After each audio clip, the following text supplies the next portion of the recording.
Morning. Hi, it's Renee with Reset with Renee, and I want to welcome you to this episode on what is basically an unexpected tribute for Father's Day to my dad um, this year, 2024. And so, what started this off is a blog that I posted the previous week, and I've done some social media content as well. So, there's a lot of narrative to the blog, and I don't remember it all by memorization, but I thought I'd read some and share comments perhaps along the way. So thanks for joining me. Um, so this kind of has a couple parts. Um, we're starting with an introduction about the early years. And I share this because a lot of folks that I work with do have wounds around their mom or their dad. And, I had both. And but my dad was such a ginormous figure, literally and metaphorically. I mean, he was 6'8". Um, my mom was like 5 foot, and so they were quite the looking couple in terms of stature. But so yeah, he was 6'8", athletic. He worked out. He ran. He was a police officer, actually a second generation police officer. My grandfather was also a police officer in the city of St. Louis. Um, and, you know, we used to have this like inside joke about being the Geminis. His birthday was in June, right around Father's Day, and mine was in May. And so my mom and my brother both are Tauruses. And so we kind of had this like, we're the Geminis. And by that, we kind of meant like we had all this extra oomph and energy and spiciness to our personality and shared some things in common. We both like to work out. We both like time in our swimsuits in the water. Um, don't mind a good sweat. We both like to dance. So we both like to drink. Um, we both enjoy music.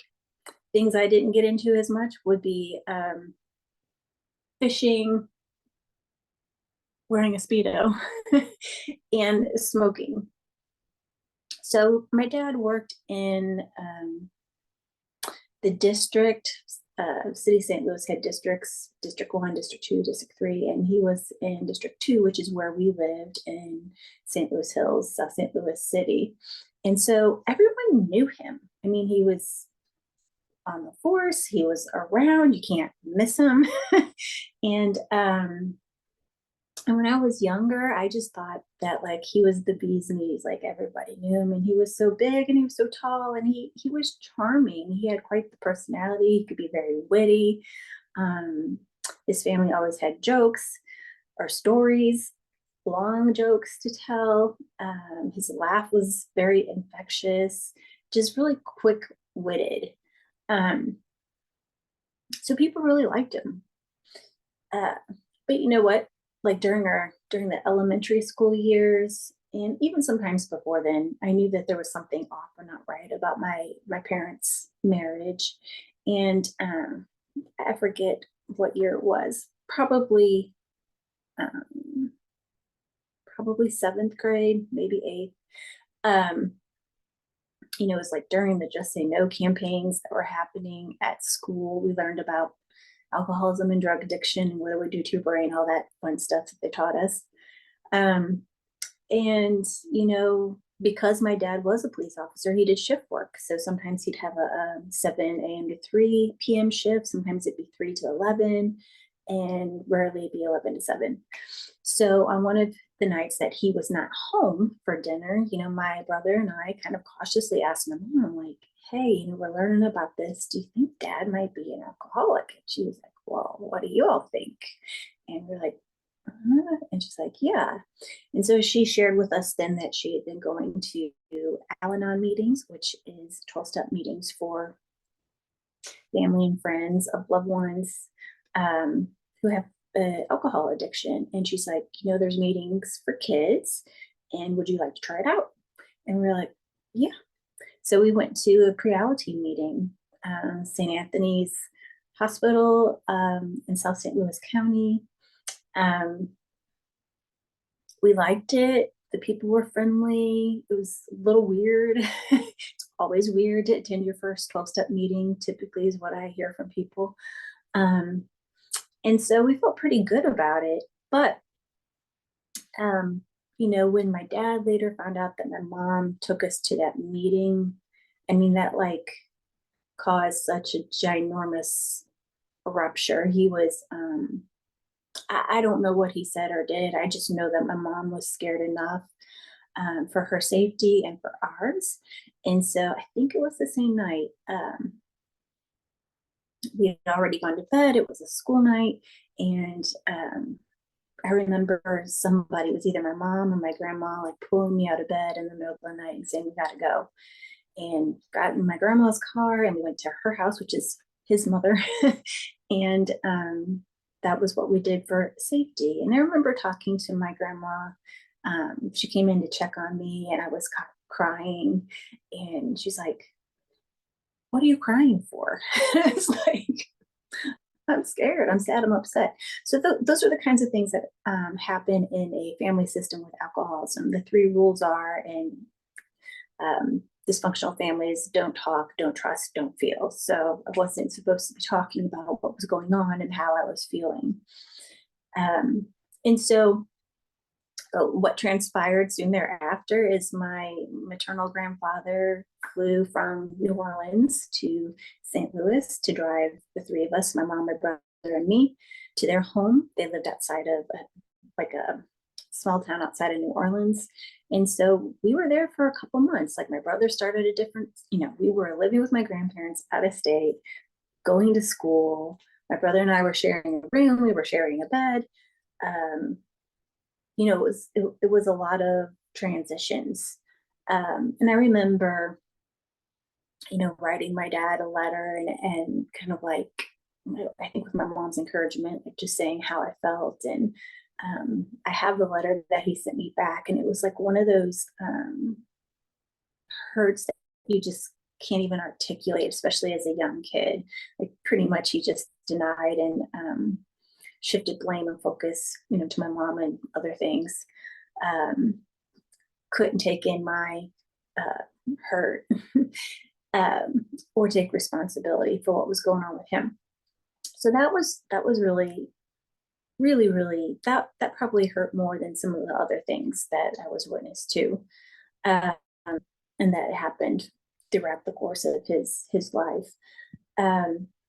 And what happened, this isn't in the blog, but what happened was he did start going to AA meetings. I'm guessing he maybe went to 1, 2, or 3, and that was like evidence, and he quit drinking. And so he wanted to come back down to Louisiana and pick us up and bring us home. And my mom said that's what we were going to do. And I remember being like so mad inside, like, what? He's gone to like 3 meetings. This isn't going to last. So, but also kind of relieved to go home, to go back to our house, my life, all the things that were more familiar. So we did, and that was their first separation. They had 2 more. So they had 1 more when I was I think I was a sophomore, I don't know, during high school, and then the third and final one happened right around the time of my senior year in high school. My mom shared with us that she was filing for divorce and wanted to let my brother and I have a heads up, not knowing how that would be received. And so that didn't go well. I mean, after my father passed, I'm kind of like the archivist in the family. Like, I actually like to see things like pictures from a long time ago or anything that was written and kept.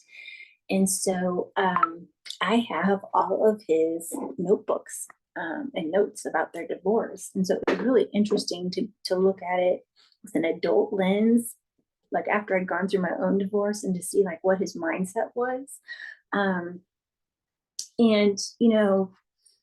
then it was called high conflict divorce. Now it'd be called post-separation abuse. But there was just a lot of stuff happening and not happening during that time. He was really fighting hard to minimize his financial responsibility and pulling my brother and I into the mix of that. I was at a place where I was graduating high school and applying for college. Um, my brother was attending private high school. We both had. So um, my parents had been doing some side jobs on top of my dad's police officer position to help make money for our education. So just a lot of things were up in the air.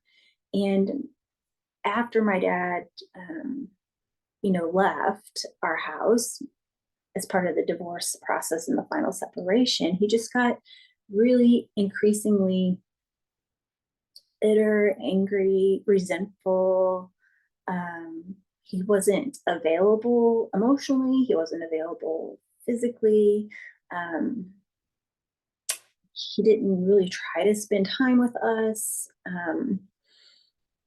I remember during that time, one of the ways I coped was by like doing stuff that was on the way to eating disorder, although that never fully manifested, but it was definitely a way of having control to calorie restrict and exercise and lose weight. Like that was the only thing in the world I felt like I could control.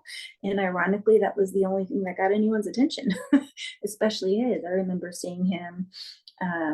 I was leaving a store, he was walking in, and he's like, God, kid, you've lost a lot of weight. And I just remember thinking like, oh, you noticed me. So it was really a challenging time for everybody, for my mom, for my dad, for me, for my brother. Um, Extended family members had their own feelings, thoughts, and opinions. So there's a lot going on. Um, let's see, I'm taking a look at my notes here to see what else I wanted to talk with you about. Oh, yeah. So fast forward to like my 20s and 30s. I'm a young adult, I'm married, I've gotten my education as a social worker, I'm practicing in the field. And I used to go to adult children of alcoholics meetings, and I found that helpful. I've made some really good friends in those meetings.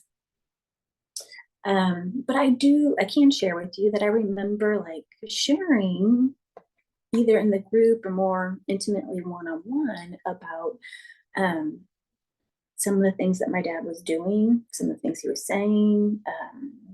Some of these folks, were a part of my world intimately enough that they were at birthday parties or events, and so they got to see firsthand. And when I would relay these stories of how my dad was, I mean, people in these meetings, in the 12-step meetings, where we're all there for someone's alcoholism, would just look at me like they couldn't process what I was sharing. And so I remember feeling like, okay, I don't even belong here. Like my experience doesn't even, part of the wound of growing up with that, with an unavailable parent, is not being seen, not being heard, feeling like you're not lovable enough, like you're not enough. And so here I was in these 12-step meetings saying like, oh my gosh, my experience of my dad, like, is just like too much. People don't get it. And so that was like a disconnect I experienced then. And then in my 30s, I was in couples counseling with my ex-husband. And I remember I was also in individual counseling. I was really not happy in the marriage and struggling with, the truth was I wanted to end it, but I was too scared. And I remember conveying to the marriage therapist, and describing my dad as toxic. And he's like, what are you talking about? And so I gave him some examples. And he was really trying to coach me on how to set boundaries with my dad, and to be able to maintain that relationship with him. And that was something I struggled with. Sometimes I just wanted to cut ties because like I would feel terrorized. Like if I had a conversation with him on the phone, and he was obviously drunk and he was in a dark space, which we didn't always know what space he was in. Sometimes he could be light and fun and funny, and sometimes he was really, really, really dark and would say some really awful things that had nothing to do with me, but just were so shocking and hurtful. And when that would happen, I would have like a freeze response of like, I can't believe this is happening. And I don't know how to get off the phone. I'm afraid if I say I'm hanging up, he'll just berate even more. Like it was was like this intense physical feeling. And where I lived at certain points in time, I mean, I was 10 minutes away from him, and I felt like he could just show up at my door and bring that whole tirade just to me in person. And I was fearful of that. So I knew about boundaries. I knew about detachment. I practiced them. I'm not saying I didn't ever set a boundary, but like with that was really challenging.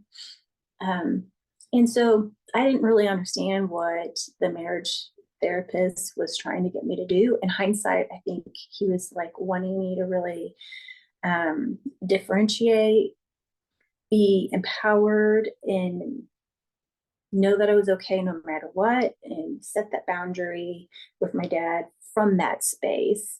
But what tends to happen when you have hurt parts of you, which I most certainly had, as well as my dad, we tend to set boundaries from protective parts of us. You're like, oh no, I got to make sure this doesn't happen again. And so those boundaries are really pretty wobbly. And then the way that you set those tend to trigger their protective parts. And so no one's getting what they need. And so that would happen with my dad, whenever I wasn't clear about what was happening, like truthfully. I'm pretty sure he was coherent enough to pick up on the vibe that I was having, whether I said it directly or not. So flash forward 10 to 20 years later, I'm in my 40s. I like to refer to it as my traumatic 40s, where I moved at 40 with my ex-husband for his job. 3 years later, decided I was going to go for the divorce. That was tricky. I probably didn't do it as cleanly as possible. Was started working in academia. I had, I think it was 3.5 years working as a professor. I loved what I did, and the environment was really like being in a dysfunctional family. I actually left because it was a hostile work environment and it was impacting my health. So so I had that and other things going on in the background. Like I'm a single mom. My ex-husband's around. We're sharing custody, but I gotta provide. I'm in single mom mode. I'm working full time. I'm trying to date. I'm trying to do all the things, which is hard. So if you're a single mom, single divorced mom listening, my prayers and blessings, because it is hard. And I kind of had this experience of developmental dating. Like I dated this person who I had strong feelings for, and they kept doing me wrong. And like I knew it wasn't a healthy relationship, but man, like between my childhood and my marriage, I never felt like I got the attention and love that I wanted. And so I was more willing to settle for breadcrumbs. And a lot of times when people have been raised in an environment where their needs weren't met, they have a tendency to want to give someone too many tries and too many benefits of the doubt and accept too many apologies without change behavior. And so it's really a setup to be in trauma bonded relationships. So if that's happened to you, I'm trying to help you unshame around that if you carry shame around that. I know I did. I was like, I am an educated clinician. I know what this is. I know what I'm doing and what's the problem. And my friends around me were like, what is going on? So it was an embarrassing and shameful time period. So that's all happening. Other things were happening, which I won't get into here. And basically, after I left academia and started to start the Reset company, go back into that work, that is when I really deepened into, okay, one, I have complex trauma. Like that is not in the diagnostic and statistical manual, but that is what describes my experience, which is my needs in relationship haven't been met enough. I'm carrying wounds from those unmet needs. And it's happened repeatedly. So it's happened in my family, it's happened with dating, it's happened at work, it's happened in a variety of ways. So all these relational traumas are basically what makes up, um, for most people, complex trauma, although it can also have other traumas, more natural event kind of traumas and things like that. So, so it's like, all right, let's dig in. And I started working on my healing and understanding all the pieces that had sort of contributed to where I arrived at in my 40s, which is not what I would have predicted, by the way. I was trying to prevent all of that. My protective parts were. Um, and so it was kind of humbling to see where I was and that I'd actually repeated a lot of the same mistakes that my parents had, which again, I had promised myself I would not. So, one of the things that I learned about CPTSD recovery is it's about restoring your personal power. I can definitely say that I felt disempowered as a human, disempowered in relationships, disempowered against power differentials and hierarchy and various systems I had participated in. And so for me, recovery's been a lot about reinstating my personal power. And so I'm always listening for um, how people show up, the vibe that they come. Are they in a cooperative, power meets power, we're going to co-create something together, or is someone trying to win and we use a loser? Like, what is the power dynamic? Because these days I'm not available for that kind of thing. So that's been a big piece of it. And so, I think now, if my dad were alive and still doing the things that he did, I think I would have been able to set boundaries from a place of like truth and love and um, knowing that I could protect myself no matter what. And so I wrote an example of that in the blog, if you want to check that out. So I didn't really set those boundaries, like I said. His choices and behaviors were so overwhelming that, like I said, they were hurtful. Everything felt so personal. I often collapsed into hurt and anguish.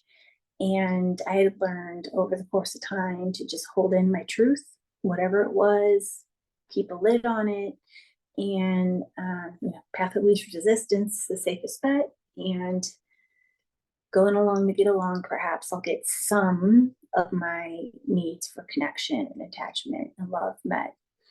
So as you can see, that's not a great setup for future relationships. So moving forward, I'm just going to take a quick drink. It's a little long story. During my 40s, my dad had cancer. And so at that point, I was living in Arkansas. He was living in Missouri. My brother, God love you, Scott, he was taking care of my dad, or trying to. My father was of the generation that found it hard to be vulnerable and accept help. In fact, one of the things he used to say often was, I laugh at pain. And so that was a difficult time. I was grateful. I felt guilty, but I was grateful that I was in a different state and I didn't have to deal with that. And my dad would call me. He was really concerned about me getting divorced at that time. And so I think in his own way, he was trying to be supportive. And so this kind of goes back, this is a little bit out of order, bear with me, but one of my first therapists ever, I went into her office one day crying, like, I want to cut contact with my dad. Can I do that? Like, I knew enough to know that that wasn't a sign of health, just to cut off a relationship with a family member. And I was also like presenting, I am in so much pain and I'm so tired of dealing with this. I got to make it stop somehow. And this is the only way I can come up with. And I remember her saying, you know what, if you decide to do that, it's going to be from a place of calm. And what I know now is like neutrality, like, I've done everything I can and it's not workable. This is my truth. I'm okay. You go no contact that way. She's like, you're not there yet with your tears and all that angst. Like, let's work with that. So one of the things she had suggested was, well, since you never know how your dad's going to be when he calls you, just pick up the phone when you feel like you're ready to handle him, ready to talk with him. And that was challenging too, because we never knew how he was going to be. And so it felt like Russian roulette each time I picked up the phone. And I never knew how connected or disconnected I would feel. Most of the time I felt disconnected, even if it was a light conversation. And I never knew when he'd be in a darker place and say something really hurtful. And, like I said, it was just too much to process. So those are some of the pieces of advice that I received from helpers along the way. And I'm sure in my role as a helper, I've given advice or missed things plenty. And so if that's you, I apologize. But uh, some of this kind of comes together here at the end. But around that time when my dad was sick with cancer, I was getting a divorce. I needed a car, and my parents, my mom, my dad, and my stepdad gave me money to buy a car, which I remain grateful for. And so I made a trip home to St. Louis to buy it. And that was the last time I saw my dad. He had had a car accident, probably under the influence, and had a series of strokes. And he fought the first two, but the third, I think he'd given up. And so I went to visit him, and it was awkward. I mean, it's hard to see your parents, someone who is huge and powerful and striking with immense presence, in the bed, unable to do his activities of daily living and needing care. So I think he was embarrassed to be seen in that state. So not the best setup for a good visit. It was a short visit. I do remember saying, "Hey, Dad, I parked the car outside the window. Can you see it?"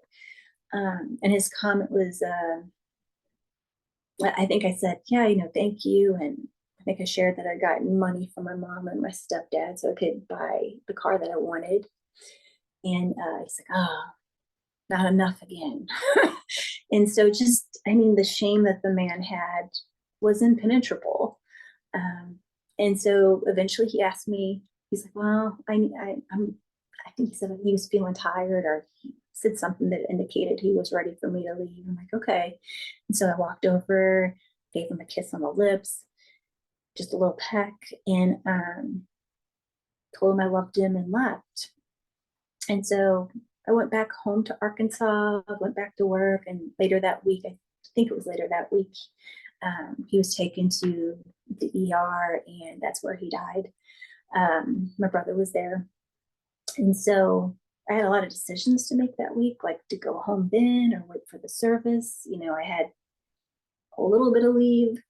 Um, I wanted to be there for the service. My brother was asking me questions. These are the things they don't prepare you for when someone close to you dies. Like, do you want to come home and see the body for one last time? I'm like, I don't know. Should I go? What, like, will I regret going to see it, him in that state, or will I regret not?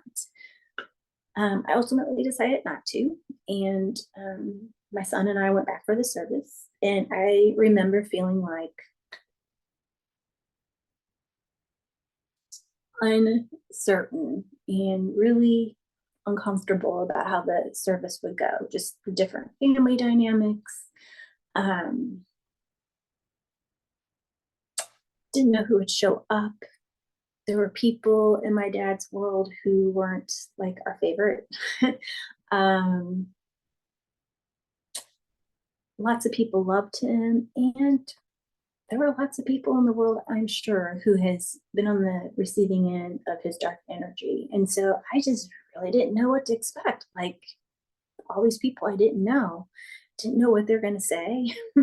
um, it was just a really interesting space to be in for your father's passing. And so I went, you know, finished the weekend, did some family things, went home after following the end of that weekend. And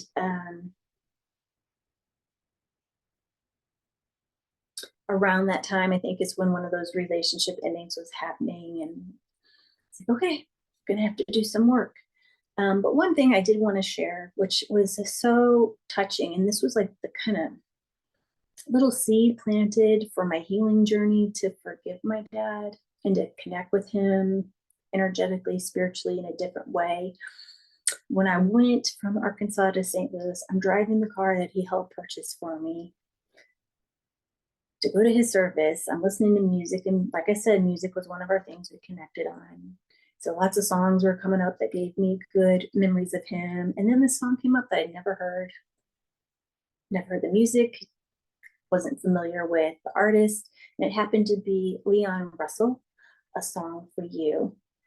Um, and that song just touched me. I mean, people share things with me all the time about being visited from deceased family members, and I felt like the song was basically sent from him to me.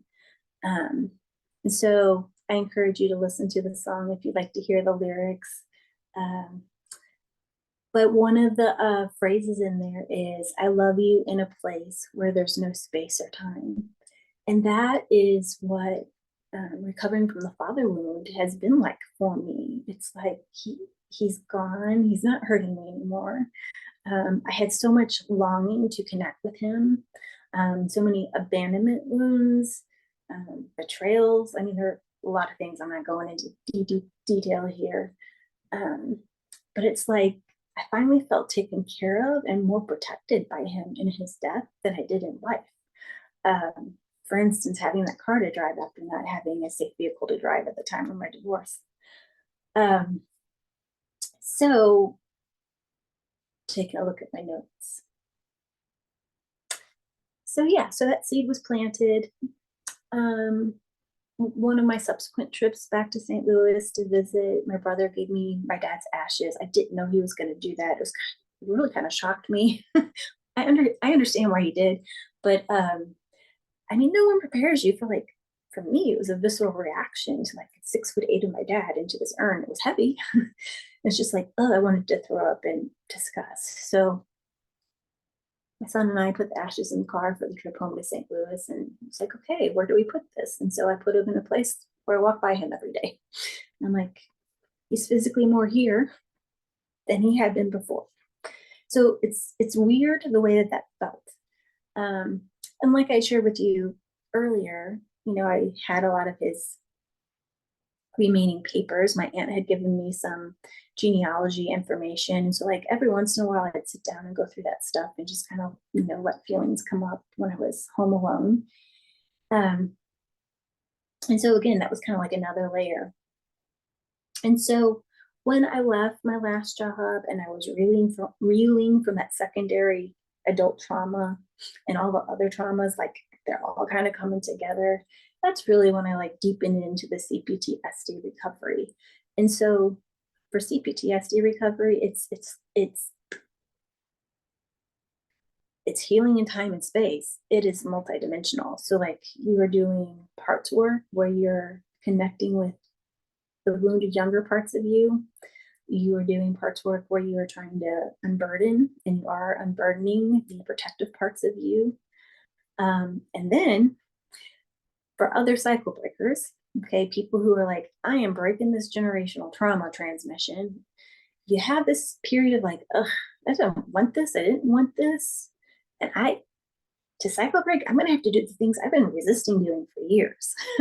So, and like one of those is like forgiving people who hurt you. Like I'm not saying to you, you have to do that. But for me, it was like, ooh, I can't imagine being in a place where my heart is open and I'm not like hurting and sad and angry and bitter. I did have a phase for all of that and some of it all at the same time. So you have the parts work for the hurt parts, the protective parts, and then you have lineage healing, which is about what's been passed through the generations. That could be around tragedies, that could be around abuse of power, that can be about where there was a disconnection of love, where there was a disconnection to spirituality. And so sometimes we find, and I hear this when I work with clients, it's like this frequency of fear that has been passed on to you that wasn't even yours to begin with, or a lineage burden that when you speak of it, it's like the words are so concrete, but yet so big. It's like you don't even have a reference to it, but yet it just comes out of you. Um, so that's been a piece of like my path of coming to a place of forgiveness with my dad, is like connecting with his lineage and some of the stories and some of the hurts that I'm aware of cognitively, but also that's come to me through like guided lineage journeys, which is something that I've done as a part of my healing journey with my mentor. So, so kind of where I landed, it's like so simple, so simple. It's profound, but I mean, one thing I had to learn is that when people are hurting you, it really has nothing to do with you. It has everything to do with what it is that's going on or not going on with them or for them. But you know, in your most significant relationships, it's hard not to take it personal. Um, and, you know, I had to learn that his hurt was passed on to me. Like I didn't have a chance, really, you know, as a kid, given the family dynamics. You know, my essence really had to be squashed at an early age, to stay safe. And you know, being in the mental health field, I've always been in that healer place. Um, and so there's a lot of wounded healers out there who are cycle breakers, who are just like, I'm getting into this profession because I want to figure me out. I want to learn about me. I want to know what it was with my family, and I want to make things better.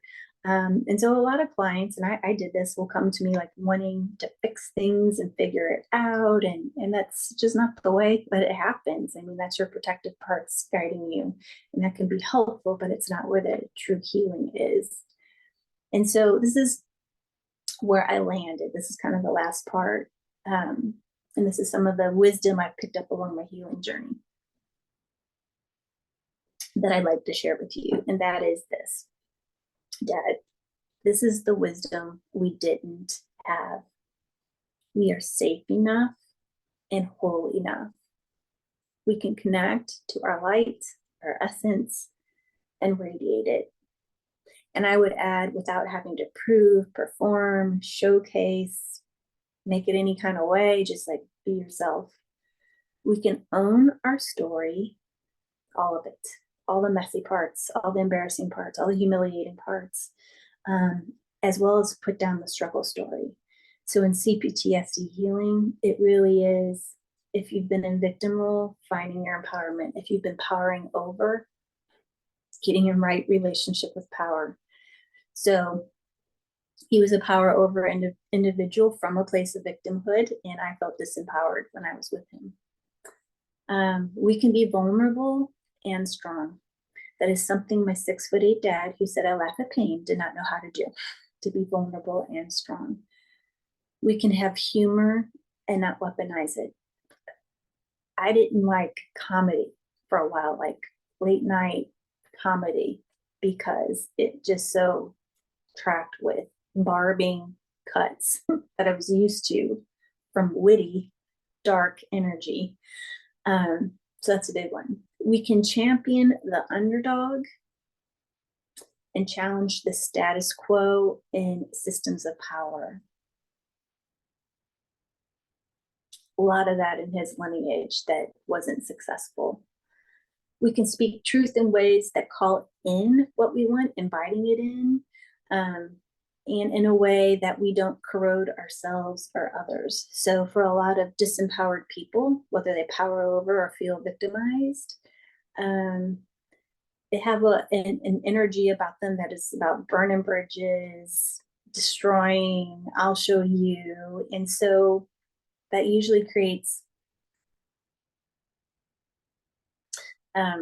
damage on the side, and it doesn't leave you feeling good about the story at the end. And so one of the things my mentor has taught me is like, what do you want, how do you want to tell this story in hindsight? Like, how do you want to feel about yourself? How do you want the story to go? So we definitely didn't know how to do that then.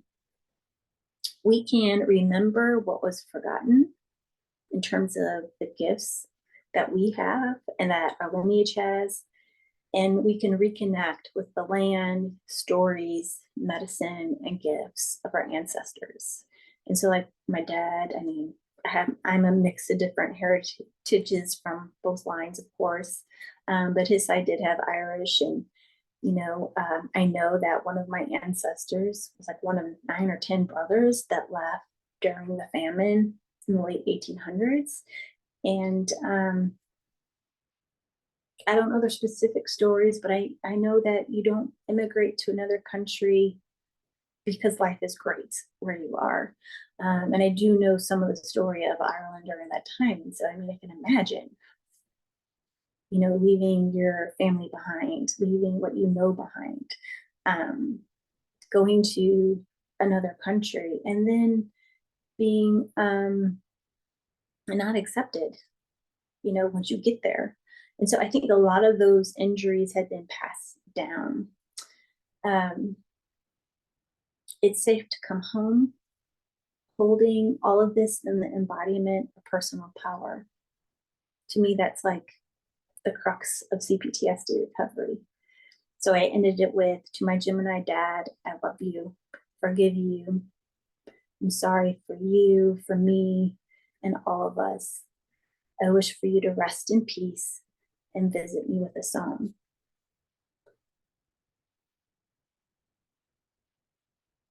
So the reason I've shared this story with you, I mean, I know I've shared a lot of negative things about my story, my family, my dad specifically, but on the other side of the recovery journey, there has been acceptance, there has been forgiveness, there has been a pure grief. Before, I was carrying this like deeply, deep grief that was like anguish. And so that's been like released. Now it feels like I can have pure grief, which is a relief. And so the other piece is learning to drop the struggle story. And so to have a more balanced story about my dad where I can acknowledge not only for me, but in sharing about him, like there's good parts and not so good parts. That's healing, because when you grow up with someone who engages in like gaslighting and projection and triangulation and behaviors like that, you end up having these parts of you that love that person, you end up having parts of you that really don't. And so to be able to have a more coherent, like come together of that, some unity around that is really helpful. So just kind of taking stock of what I shared here. So if you have a father wound, if there was abuse of power, if there was emotional immaturity, history of trauma, he had a history of trauma, he used addiction to cope, he had the dark energy. I just want you to know that you're not alone. Because oftentimes that's what CPTSD survivors feel until they have access to a community of other CPTSD survivors. So this was kind of a gift for me, for you, for my dad. One of the things that came through one of my lineage journeys was to reinstate dignity for that line. And that's big. When I got married the first time, I couldn't wait to change my name and to be free of the last name and all that that meant to me. And then since my divorce, and since my healing journey, I returned to that name, and it feels like coming home. So I hope this story has helped you. Maybe it's helped you get to know me a little bit more, or maybe you saw a piece of yourself in your story and mine. Um, and so you are welcome to come a little bit closer into my world and connect with me on social media, through my website, to schedule a coaching session, um, and to stay in touch. So I hope wherever you are, whoever you are, that if you hear this on Father's Day, that you have the best Father's Day possible. And if that's not available to you, I want you to know in my heart, I get that. And I'm sending you lots of love. Thanks for joining me for another episode of Reset with Renee. And I hope you'll join me here again. Take good care.